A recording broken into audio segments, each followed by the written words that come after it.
السلام علیکم ورحمۃ اللہ وبرکاتہ۔ الحمد للہ وحدہ والصلاة والسلام علی من لا نبی بعدہ، اما بعد فاعوذ باللہ من الشیطان الرجیم، بسم اللہ الرحمن الرحیم۔ یا ایہا الذین آمنوا کتب علیکم الصیام کما کتب علی الذین من قبلکم لعلکم تتقون۔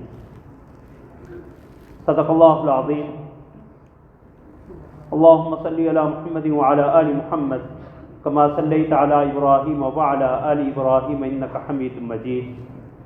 اللہم بارک علی محمد وعلی آل محمد کما بارکت علی ابراہیم وعلی آل ابراہیم انک حمید مجید۔ سبحانک لا علم لنا الا ما علمتنا انک انت العلیم الحکیم۔ رب اشرح لی صدری ویسر لی امری واحلل عقدۃ من لسانی یفقهوا قولی۔ اللہم انفعنا بما علمتنا وعلمنا ما ينفعنا وزدنا علما۔ اما بعد، حضرات محترم، اللہ رب العزت کا ہم پہ ایک بار پھر بڑا احسان ہوا کہ اس مالک الملک نے ہمیں اپنی اس حیات مستعار میں ایک دفعہ پھر رمضان المبارک جیسا عظمتوں اور برکتوں والا مہینہ عطا فرمایا ہے۔ مسند احمد میں حضرت ابو ہریرہ رضی اللہ تعالی عنہ کی حدیث ہے کہ کان النبی صلی اللہ علیہ وسلم یبشر اصحابہ بقدوم رمضان، کہ رسول اللہ صلی اللہ علیہ وسلم اپنے صحابہ کو رمضان کے آنے کی خوشخبری دیا کرتے تھے، مبارک دیا کرتے تھے کہ قد جاءکم شہر عظیم، تمہارے پاس ایک عظمت والا مہینہ آ گیا ہے، شہر مبارک، برکتوں والا مہینہ آ گیا ہے، تفتح فیہ ابواب السماء، جس میں آسمان کے دروازے یعنی جنت کے دروازے کھول دیے جاتے ہیں، وتغلق فیہ ابواب الجحیم، جہنم کے دروازے بند کر دیے جاتے ہیں، وتغل فیہ الشیاطین، اور اس مہینے میں شیاطین کو قید کر دیا جاتا ہے، فیہ لیلۃ خیر من الف شہر، اس مہینے میں ایک ایسی برکتوں والی رات ہے جو 1000 مہینوں سے زیادہ بہتر ہے۔ من حرم خیرہا فقد حرم الخیر کلہ، جو اس برکتوں والی رات کی خیر سے محروم رہا تو وہ بڑا ہی محروم القسمت ہے۔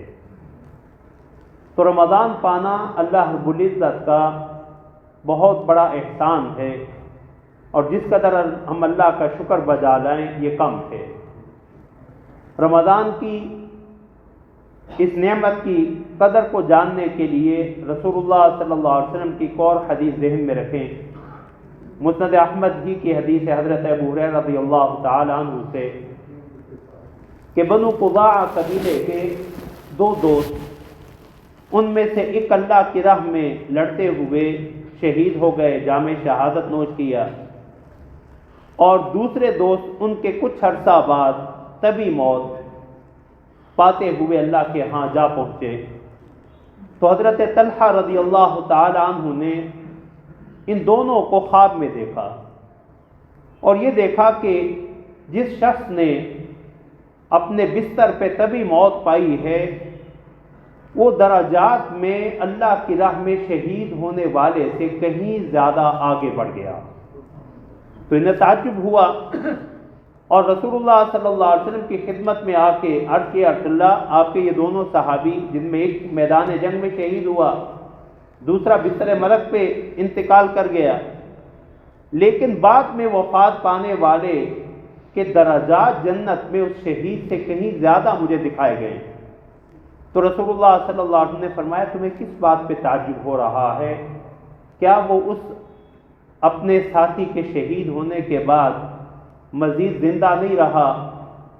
کیا اس نے اس عرصہ کی نمازیں نہیں پڑھی؟ اور اسی میں فرمایا الیس صام سنۃ قضا، کیا اس نے اس سال کے روزے نہیں رکھے تھے؟ اور پھر رسول اللہ صلی اللہ علیہ وسلم نے فرمایا کہ مجھے اللہ کی قسم ان دونوں کے درمیان جنت کے درجات میں اتنا فرق ہے جتنا زمین و آسمان کے درمیان فرق ہے۔ تو رمضان پانا یہ ایک بہت بڑی نعمت ہے، لیکن اس کے لیے نعمت ہے جو اس نعمت کی قدر کرے۔ سنن ترمذی میں رسول اللہ صلی اللہ علیہ وسلم کا فرمان موجود ہے کہ رسول اللہ صلی اللہ علیہ وسلم سے پوچھا گیا ای الناس خیر، یا رسول اللہ بہتر آدمی کون تھے؟ تو رسول اللہ صلی اللہ علیہ وسلم نے فرمایا من طال عمرہ وحسن عملہ، جسے اللہ لمبی عمر عطا فرمائے لیکن اس کے ساتھ اسے اچھے اعمال کی توفیق بھی عطا ہوئی ہو۔ دوسرا سوال ہوا ای الناس شر یا رسول اللہ، اے اللہ کے پیغمبر یہ بھی ارشاد فرما دیجئے کہ بدترین آدمی کون تھے؟ تو رسول اللہ صلی اللہ علیہ وسلم نے فرمایا من طال عمرہ وساء عملہ، وہ آدمی بد نصیب ہے جسے اللہ نے لمبی عمر دی ہو لیکن وہ اس عمر کی قدر کر کے اللہ کو منا نہ سکا ہو، اپنی زندگی کو اللہ کی نافرمانیوں میں گزار کے گیا ہو۔ تو یہ رمضان کا پانا ایک بہت بڑی نعمت ہے، اور رمضان کی صحیح قدر یہ ہے کہ ہم رمضان کی روح کو اپنائیں، اور رمضان کی روح گناہوں کو چھوڑنا۔ اللہ رب العزت نے روزے کا جو مقصد بیان فرمایا لعلکم تتقون، تاکہ تم متقی بنو، پرہیزگار بنو۔ تو روزے کی روح گناہوں کو چھوڑنا ہے، اسی لیے رسول اللہ صلی اللہ علیہ وسلم نے اسے کئی احادیث میں بیان فرمایا کہ جب تم میں سے کسی کا روزہ ہو، اگر کوئی آدمی اس سے الجھ پڑے، گالی گلوچ پہ بھی اتر آئے، جھگڑنے پہ آ جائے، تو یہ اس کی بد تہذیبی کا جواب اسی بد تہذیبی سے نہ دے، بلکہ یہ کہہ کے کنارہ کشی اختیار کر لے فَلْيَقُلْ إِنِّي امْرُؤٌ صَائِمٌ، میاں میرا تو روزہ ہے، میں روزے کا لحاظ رکھتے ہوئے اس بد تہذیبی پہ نہیں اتر سکتا جو تم اپنا رہے ہو۔ اسی کو رسول اللہ صلی اللہ علیہ وسلم نے دوسری حدیث میں بیان فرمایا مَن لَّمْ يَدَعْ قَوْلَ الزُّورِ وَالْعَمَلَ بِهِ فَلَيْسَ لِلَّهِ حَاجَةٌ فِي أَن يَدَعَ طَعَامَهُ وَشَرَابَهُ، کہ جو شخص جھوٹ اور اس کے مطابق عمل کرنے کو نہیں چھوڑتا تو اللہ کو کوئی ضرورت نہیں کہ وہ اپنا کھانا پینا چھوڑے۔ تو روزے کی حقیقت اور روح کھانا پینا چھوڑنا نہیں ہے، بلکہ روزے کی حقیقت اور روح اللہ کی نافرمانیوں کو چھوڑنا۔ اس لیے روزے کی حقیقت اپنی خواہشات اور جذبات پہ قابو اور کنٹرول کرنا۔ اس لیے روزہ اخلاص للہیت کا سب سے بڑا مظہر ہے، جسے رسول اللہ صلی اللہ علیہ وسلم نے فرمایا کہ اللہ رب العزت فرماتے ہیں، حدیث کی ابتدا میں رسول اللہ صلی اللہ علیہ وسلم نے فرمایا کہ انسان کے ہر عمل کی جزا کم از کم الحسنۃ بعشر امثالھا، ایک نیکی پہ اللہ اسے 10 نیکیاں عطا فرماتے ہیں، الی 700 ضعف، یہاں تک کہ اللہ اجر و ثواب بڑھاتے ہوئے 700 گنا تک اسے اجر و ثواب عطا فرما دیتے ہیں۔ لیکن اللہ فرماتے الا الصوم، سوائے روزے کے، فإنہ لی وأنا أجزی بہ، روزہ خالصتاً میرے لیے ہے، کہ اسی کے منہ کو دیکھ کے یہ اندازہ نہیں ہو سکتا کہ یہ روزہ دار ہے۔ یدع طعامہ وشہوتہ من اجلی، یہ صرف میرے خوف سے خلوت میں بھی کھانے کو چھوڑے ہوئے، اپنی شہوتوں پہ قابو پائے ہوئے۔ تو رسول اللہ صلی اللہ علیہ وسلم نے فرمایا کہ اللہ فرماتے ہیں کہ روزہ میرے لیے ہے اور میں ہی اس کا اجر عطا فرماؤں گا۔ وہ اجر کیا ہے؟ رسول اللہ صلی اللہ علیہ وسلم نے اس کی تعیین نہیں فرمائی، ہاں عمومی اجر بتلا دیا کہ روزہ دار کے لیے اللہ رب العزت نے جنت کا ایک مخصوص دروازہ ریان نامی تیار کر رکھا۔ یہ فرما دیا رسول اللہ صلی اللہ علیہ وسلم نے کہ یہ رمضان کا مہینہ فرض اللہ علیکم صیامہ، اللہ نے اس مہینے کے روزے تم پہ فرض کیے، وسننت لکم قیامہ، میں نے تمہارے لیے اس روزے کا قیام مسنون قرار دیا، سنت قرار دیا۔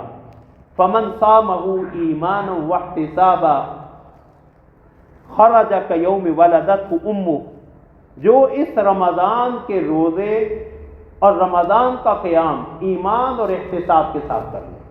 ایمان اور احتساب دو شریعت کی اصطلاحیں ہیں، اللہ رب العزت پہ یقین کے ساتھ اور اللہ ہی سے اجر و ثواب کی امید کے ساتھ۔ جو رمضان کا روزہ اور قیام کر لے تو رسول اللہ صلی اللہ علیہ وسلم نے فرمایا رمضان ختم ہوتا ہے تو وہ رمضان سے ایسے نکلتا ہے جیسے آج اسے اس کی ماں نے جنم دیا ہو، یعنی اس کے سارے گناہ اللہ معاف فرما دیتے ہیں۔ لیکن یہ اسی وقت جب ہم رمضان کی قدر کر لیں۔ رسول اللہ صلی اللہ علیہ وسلم نے فرض روزے کا کوئی مخصوص اجر نہیں بتلایا، لیکن نفلی روزے کے بارے میں ایک حدیث میں ارشاد ہوا جس سے ہمیں فرض روزے کے اجر کو سمجھنے کے لیے کچھ مدد مل سکتی۔ اندازہ تو نہیں اس کا کیا جا سکتا کہ رسول اللہ صلی اللہ علیہ وسلم نے فرمایا جو شخص ایک دن اللہ کی راہ میں روزہ رکھے، حضرات محدثین نے اس کے دو مفہوم بیان کیے ہیں، اللہ کی راہ میں یعنی اللہ کی رضا کے لیے، دوسرا یہ ہے کہ میدان جنگ میں جاتے ہوئے حالت جہاد میں ایک نفلی روزہ رکھ لے، فرمایا اللہ اس کے اور جہنم کے درمیان 70 سال کی مسافت کی دوری قائم فرما دیتے۔ اگر ایک روزے پہ اتنا اجر و ثواب ہے تو یہ رمضان کے 30 روزے، ان میں اللہ نے ہمارے لیے کیا اجر و ثواب رکھا۔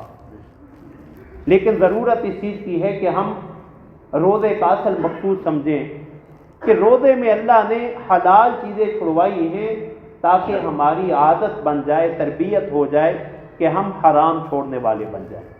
وَذَرُوا ظَاهِرَ الْإِثْمِ وَبَاطِنَهُ، ظاہری باطنی گناہوں کو چھوڑنے والے بن جائیں۔ روزہ ہمارے معمولات کا امتحان ہے، دنیاوی امتحان معلومات کے امتحان ہوتے ہیں، روزہ ہمارے معمولات کا امتحان ہے کہ اللہ کے حکم سے یہ منہ کا تالا اسی کے حکم سے کھلے، اسی کے حکم سے بند ہو۔ سحری بند کر لیا، افطار کے وقت کھولنا، افطار کے وقت جب روزہ کھل گیا تو نہ کھانا یہ بھی عبادت نہیں بلکہ گناہ۔ عید کے دن اس نے حکم دیا کھاؤ، روزہ رکھنا گناہ ہے۔ تو روزے کی حقیقت یہ ہے کہ جو اللہ کا حکم آئے انسان سرے تسلیم خم کر دے، اور یہ روزہ ہمیں ایک بڑے روزے کی یاد دلاتا ہے۔ رمضان کا یہ چھوٹا روزہ اجر و ثواب میں نہیں، اپنی مدت اور دورانیہ کے اعتبار سے کہ یہ روزہ صبح سے لے کے صبح صادق سے لے کے غروب آفتاب تک، مدت اور دورانیہ کے اعتبار سے، اور اس روزے کی بہترین افطاری اگر کوئی ہو سکتی ہے تو اللہ ہمیں شاید قبولیت کی یہی گھڑی ہو، دعا کریں اللہ ہمیں حرمین شریفین کی مقبول اور بادب حاضری نصیب فرمائیں، بیت اللہ پہ نگاہ ہو، زمزم کا گلاس ہاتھ میں ہو، مدینہ منورہ کی کھجور ہو، دنیا کی سب افطاریوں سے زیادہ قیمتی افطاری ہے۔ یا اللہ اپنے نبی صلی اللہ علیہ وسلم کی مسجد میں روزے کے افطار کی سعادت نصیب فرمائیں، روزہ اطہر پہ نگاہ ہو، زبان پہ درود جاری ہو اور زمزم اور کھجور سے انسان افطار کرے۔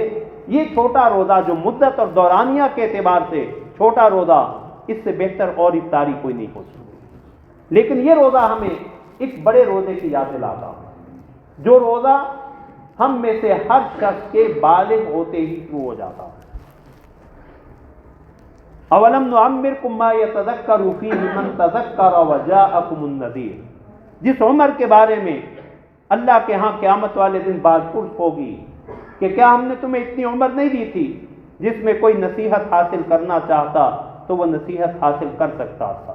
تمہارے پاس ڈرانے والے، تنبیہ کرنے والے، آگاہ کرنے والے بھی آتے رہے۔ وہ بڑا روزہ اسلام کا روزہ کہ جب ہم نے شہادتین کا اقرار کیا، اشہد ان لا الہ الا اللہ واشہد ان محمد رسول اللہ، تو یہ روزہ ہم نے رکھ لیا کہ اللہ اب وہی کریں گے جو تو یا تیرا نبی فرمائے گا، اور ہر اس چیز کو چھوڑ دیں گے جس سے تو نے یا تیرے پیغمبر صلی اللہ علیہ وسلم نے روکا۔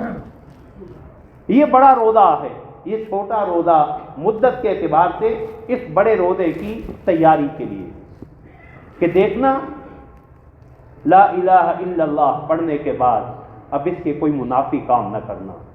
اقبال نے کہا تھا کہ گویم مسلمانم بلرزم کہ دانم مشکلات لا الہ را، جب میں کہتا ہوں میں مسلمان ہوں کانپ اٹھتا ہوں، کیونکہ میں جانتا ہوں کہ لا الہ الا اللہ کہنے پہ مجھ پہ کون کون سی ذمہ داریاں عائد ہو رہی ہیں۔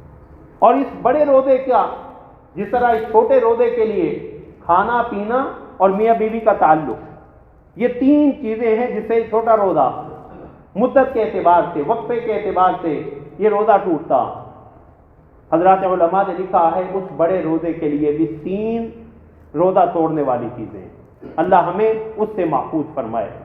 پہلی چیز شرک، جسے اللہ نے انبیاء کرام کو بھی تنبیہ کرتے ہوئے فرمایا وَلَوْ أَشْرَكُوا لَحَبِطَ عَنْهُمْ مَا كَانُوا يَعْمَلُونَ، اگر بفرض محال ان سے بھی شرک کا صدور ہوتا تو اللہ ان کے اعمال کو بھی ضائع کر دیتا۔ دوسرا، پیغمبر صلی اللہ علیہ وسلم کی توہین رسالت، استہزاء، وما یأتیہم بالرسول الا کانوا بہ یستہزئون، کہ پیغمبر اللہ کا کوئی آتا ہے تو اس کا استہزاء، اس کا مذاق، پیغمبر صلی اللہ علیہ وسلم کے احکام کو چھوڑنا، آپ کی سنت سے اعراض کرنا، یہ توہین رسالت ہی ہے۔ تیسرا، انکار آخرت۔ یہ تین بڑے امور ہیں جن سے وہ بڑا روزہ اسلام کا روزہ ٹوٹتا۔ تو جہاں ہم نے اس چھوٹے روزے کی حفاظت کرنی ہے وہیں اس بڑے روزے کی فکر کرنی ہے، اور اس بڑے روزے کی افطاری کیا ہے۔ اس چھوٹے روزے کی افطاری اللہ ہمیں حرمین میں نصیب فرما دے، زمزم اور عجوہ کھجور سے نصیب فرما دے۔ اس بڑے روزے کی افطاری کیا ہے؟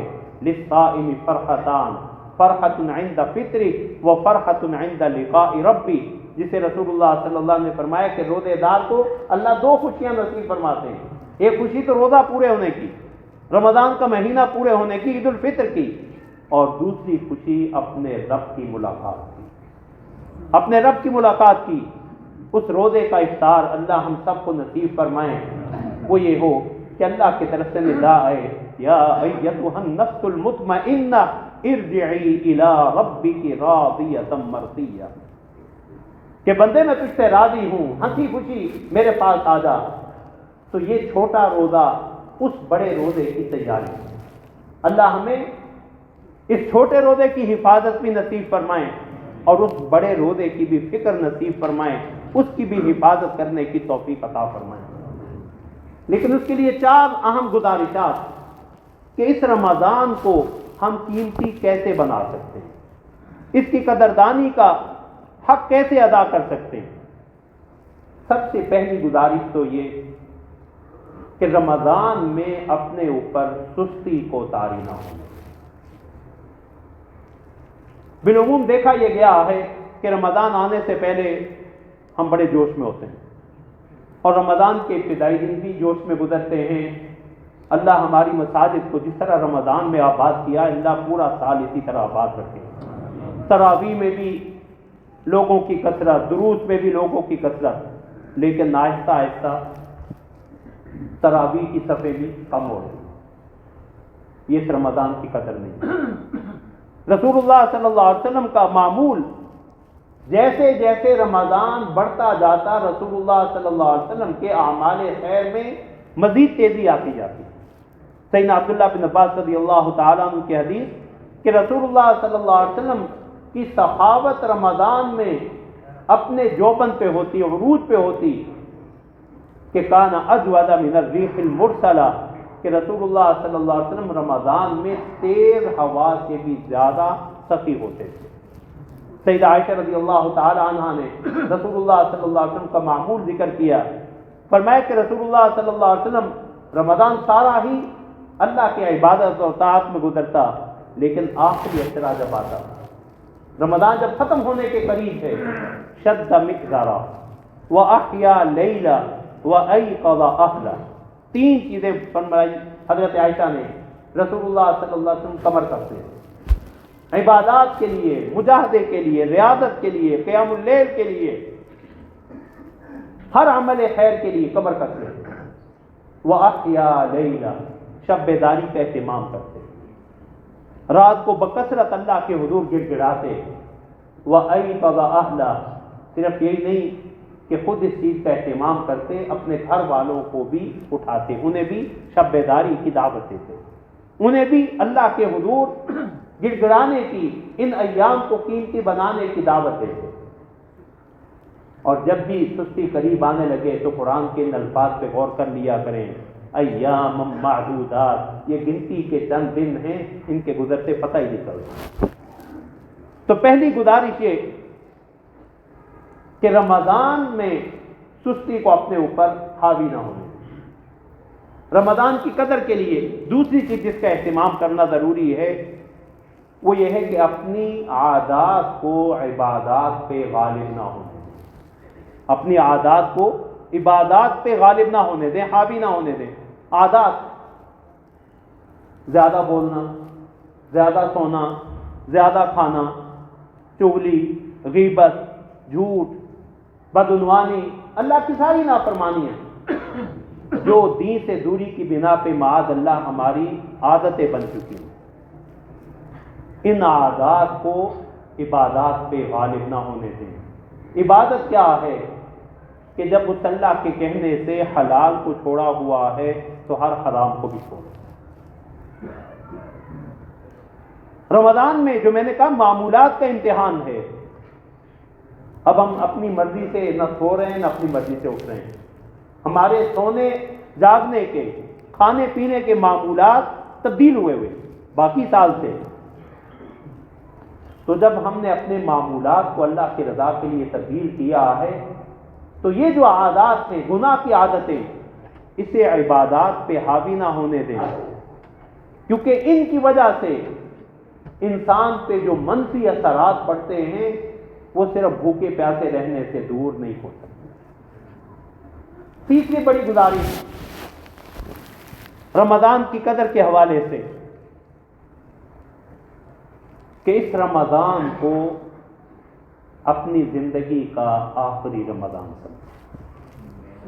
ہم میں سے کتنے افراد تھے جو پچھلے رمضان میں ہمارے ساتھ تھے، ہمارے اعزاء اقارب میں تھے، دوست احباب میں تھے، آج ہمارے اندر موجود نہیں تھے۔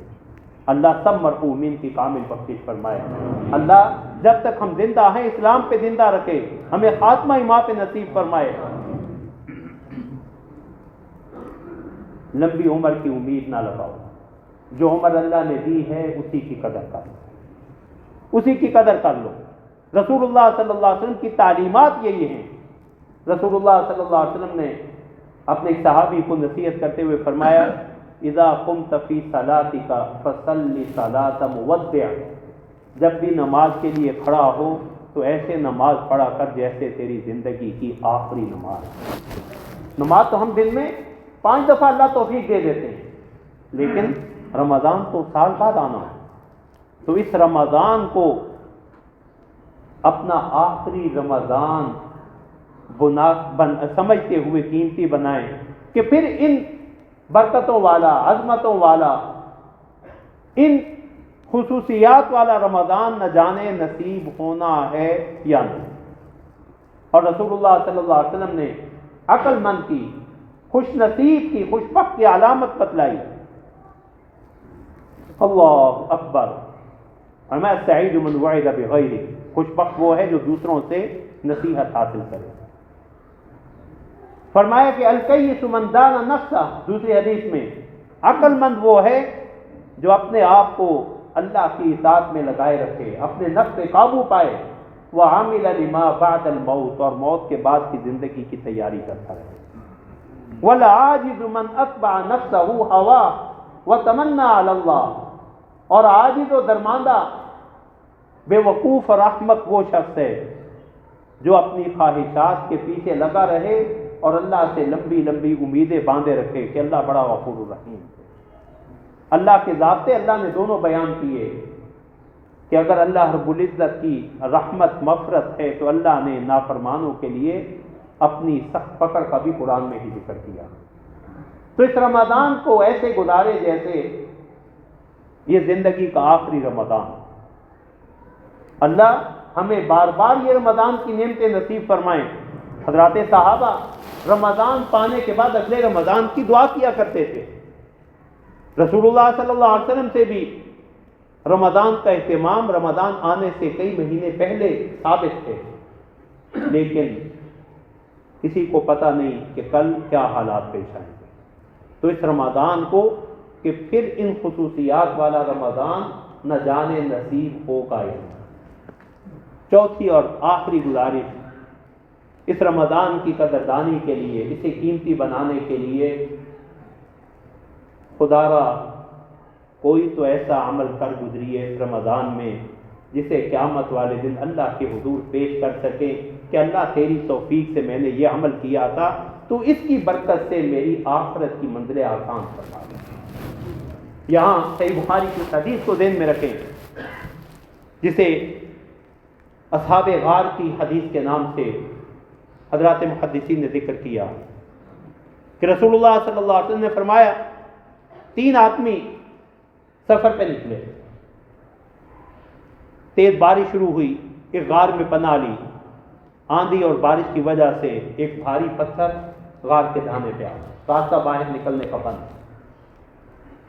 اب ایک دوسرے سے کہہ رہے ہیں کہ اس مصیبت سے سوائے تمہارے اخلاص والے صدق والے عمل کے سوا اور کوئی چیز نجات نہیں دے سکتی۔ تو ہر شخص اپنے کسی ایسے عمل کی بنا پہ اللہ کے حضور دعا کرے جس کی بنا پہ اسے امید ہو کہ یہ عمل خالصتاً اللہ کی رضا کے لیے میں نے کیا تھا۔